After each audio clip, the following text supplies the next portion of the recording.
Assalamualaikum warahmatullahi wabarakatuh. Bapak Ibu jamaah salat Fardhu Zuhur Masjid Raya Darussalam yang dirahmati oleh Allah.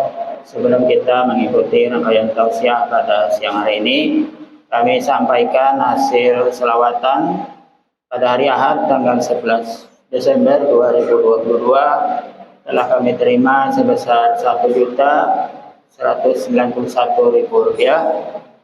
Kami atas nama pengurus Yayasan Masjid Raya Darussalam Samarinda mengucapkan terima kasih atas infak dan sedekah yang sudah Bapak dan Ibu berikan dan mendoakan semoga kita semua senantiasa diberikan kesehatan, dipanjangkan umur, rezeki yang melimpah dan pahala yang berlipat ganda dari Allah Subhanahu wa taala. Amin.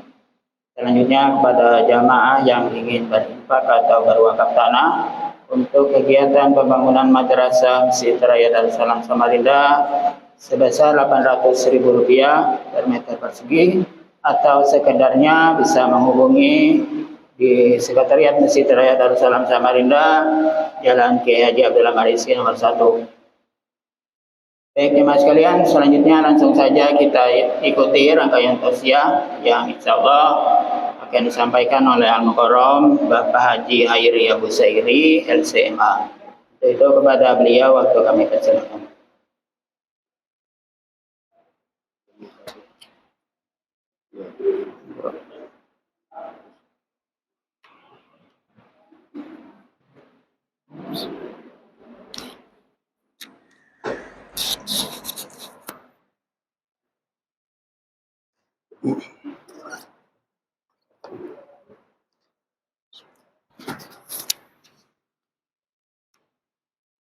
Bismillahirrahmanirrahim. Assalamualaikum warahmatullahi wabarakatuh.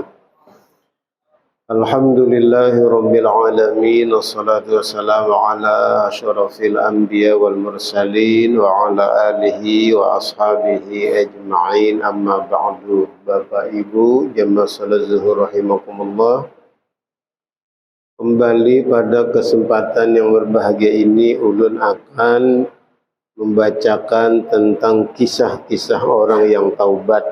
Hari ini adalah tentang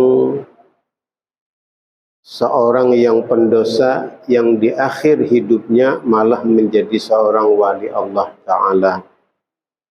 Diceritakan dari Wahab bin Munabbih. Di zaman Nabi Musa alaihissalam ada seorang pemuda yang sangat banyak melakukan dosa. Saking kelewatannya atas segala kesalahannya, dia malah jadi orang yang sombong, bahkan tidak tahu diri. Kemudian oleh masyarakatnya, dia diusir karena keburukan perilakunya tersebut. Namun menjelang wafatnya, dia berjalan menuju perbatasan kota. Di perbatasan kota itu ada pintu gerbang. Disitulah dia meninggal tertimpa reruntuhan pintu gerbang tersebut. Nah, lalu Allah mewahyukan kepada Nabi Musa alaihissalam, inna waliyan min awliyai hadarahul maut. Sesungguhnya ada seorang wali dari wali-waliku yang telah meninggal. Fa'ahdirhu wa ghassilhu wa salli alaihi. Allah perintahkan kepada Nabi Musa, hadiri jenazahnya, mandikan dia dan salatkan. Wa qul liman kathura isyanuhu, dan katakan kepada orang-orang yang banyak dosa, yahduru janazatahu, agar mereka juga datang menghadiri jenazahnya, liaghfira lahum, supaya dengan kehadiran mereka itu aku akan mengampuni dosa-dosa orang-orang yang pendosa tadi. Wahmilhu ila ilaya liukrima mathwahu, dan bawa dia agar saya akan memuliakan tempat terakhirnya. Bapak Ibu yang berbahagia, ini luar biasa. Seseorang yang banyak melakukan dosa, saking buruknya perbuatannya, masyarakat di sekitarnya mengusirnya. Ketika dia meninggalkan tempat tinggal atau kampung yang mengusirnya, mau menuju keluar kota, di perbatasan pintu gerbang kota malah dia meninggal di situ karena reruntuhan. Nah, yang menariknya adalah Allah memerintahkan kepada Nabi Musa dan menyatakan, sesungguhnya seorang dari waliku telah meninggal dunia. Hadiri, mandikan, dan sholatkan, dan beritahu kepada orang-orang yang banyak melakukan dosa supaya hadir juga mendatangi jenazahnya, supaya aku mengampuni dosa-dosa mereka, kata Allah. Di penghujung umur meninggal malah jadi wali, padahal sebelumnya orang yang sangat banyak melakukan dosa. Bapak Ibu yang berbahagia, fanada Musa fi Bani Israel. Lalu Nabi Musa menyeru di kalangan Bani Israel. Fakathuran nas, lalu banyak orang datang berkumpul. Falamma hadaruhu wa arafuhu. Nah, ketika orang-orang banyak hadir, akhirnya mereka kenal yang meninggal ini siapa. Ternyata orang yang selama ini adalah orang yang terkenal sebagai orang yang banyak melakukan maksiat. Sehingga mereka mengatakan kepada Nabi Musa, faqalu ya Nabi Allah, hadza huwal fasiqul ladzi akhrajnahu.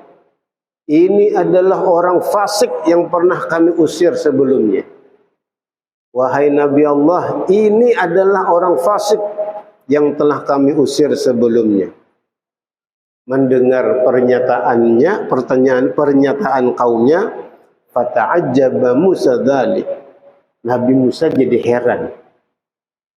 Orang-orang mengenalnya sebagai orang fasik yang terusir dari kampung.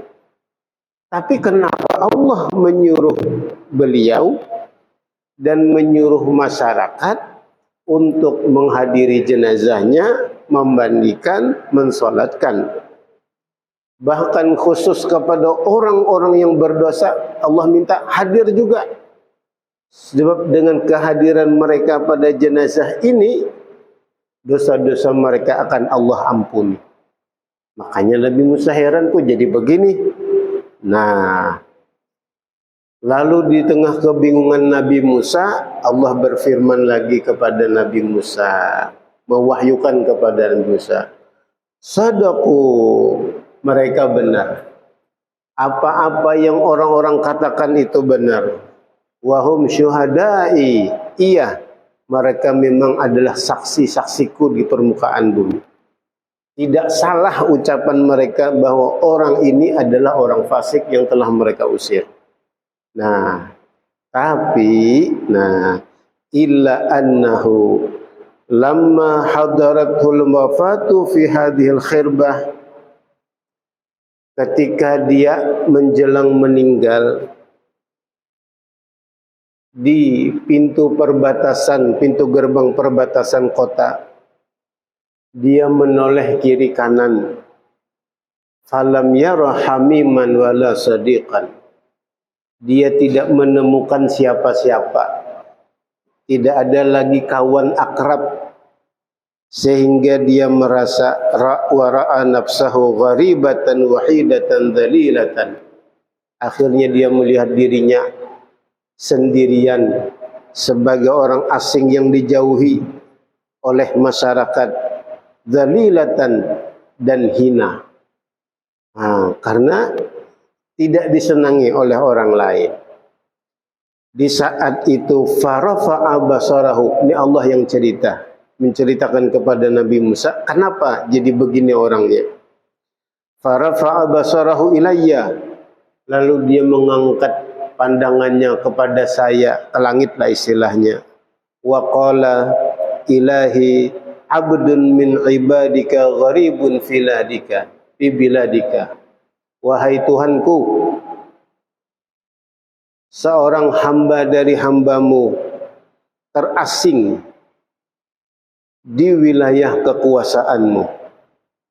Lau alimtu anna adzabi yazidu fi mulkika, andai aku tahu siksa kepadaku akan semakin besar di bawah kekuasaanmu.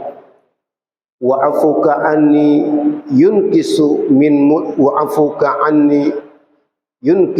mulkika lamma sa'atukal maghfirah.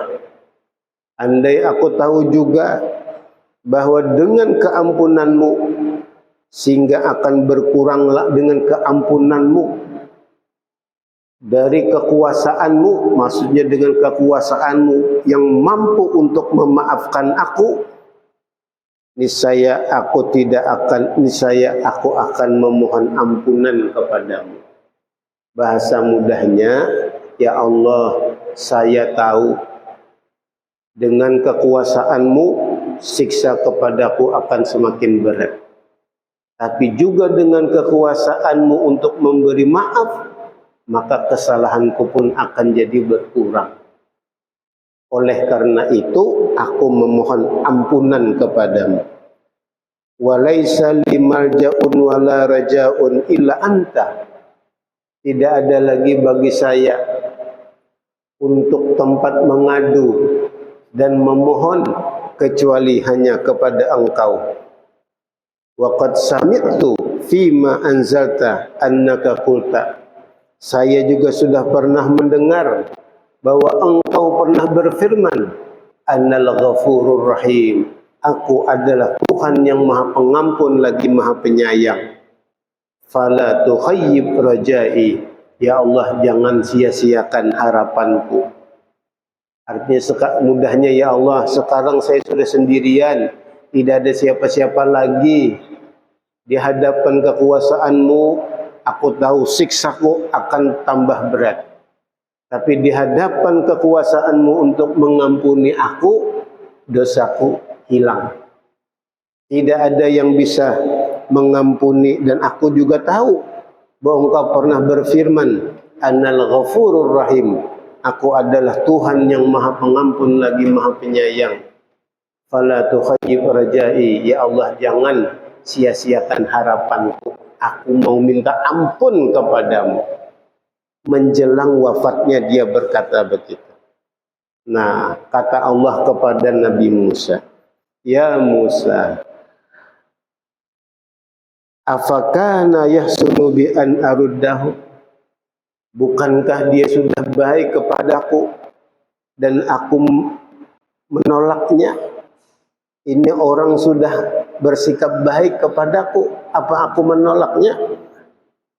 Wa huwa gharibun an hadhihi sifah. Dia merasa asing. Nabi Musa merasa asing dengan keadaan ini.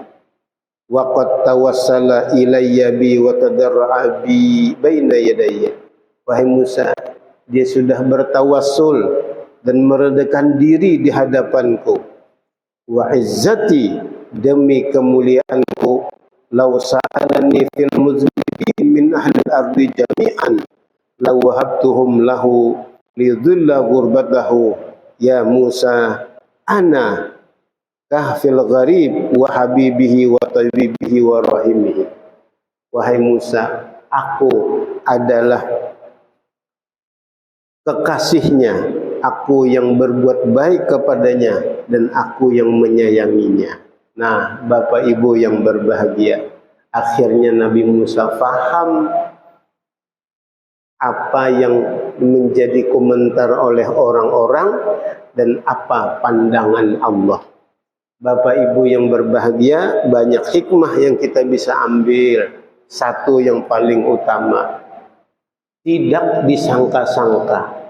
Bisa jadi orang yang selama ini banyak dosanya, ketika dia memohon ampun kepada Allah, itu yang menjadi akhir hidupnya, dan itu yang menjadikan dia menjadi kekasih Allah. Siapa tahu seperti kisah ini. Yang kedua, menghadiri jenazah orang yang Allah cintai, kekasih Allah, itu menjadi sebab dosa-dosa orang-orang yang berdosa diampuni oleh Allah Subhanahu wa taala. Yang ketiga, pengakuan dosa yang menjadi sebab Allah akan mengampuni adalah pernyataan kita bahwa tidak ada yang bisa mengampuni segala dosa kecuali hanya Allah. Nah, dengan doa seperti ini Allah akan mengampuni seluruh dosa-dosa kita.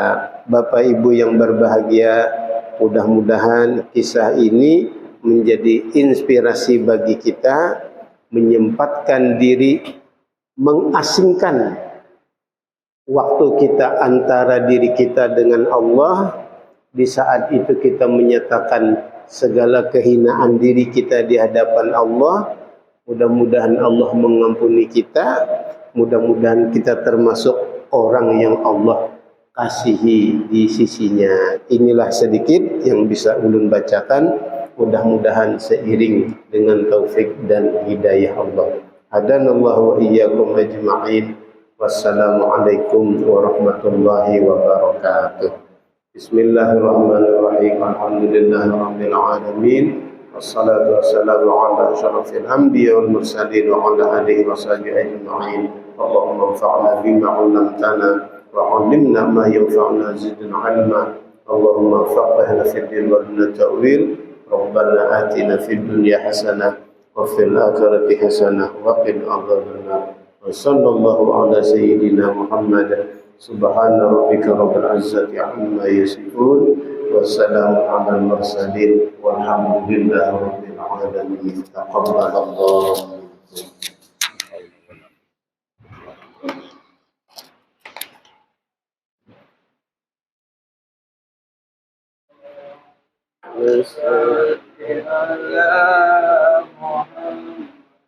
Allahumma salli alaihi wa sallim. Allahumma salli ala Muhammad. Allahumma salli alaihi wa sallim. Allahumma salli ala Muhammad. Allahumma